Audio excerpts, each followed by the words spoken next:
வயதில் எனது அம்மா பட்டாணி சாப்பிடுவதை பாருங்கள்.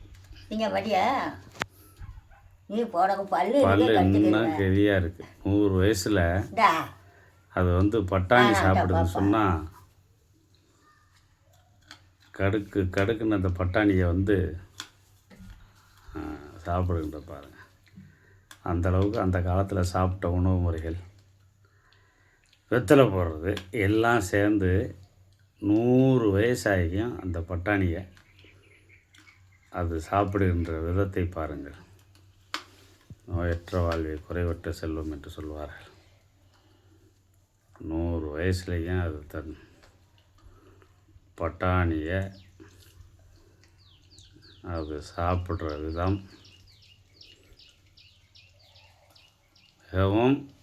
இன்னைக்கு என்ன கோயிலுக்கு போகலையா? பெரிய கோயிலுக்கு போகலையா? இன்னைக்கு போனீங்களா?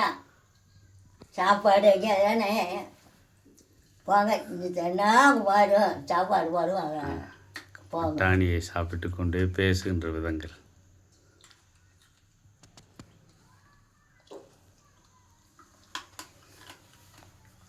உனக்கு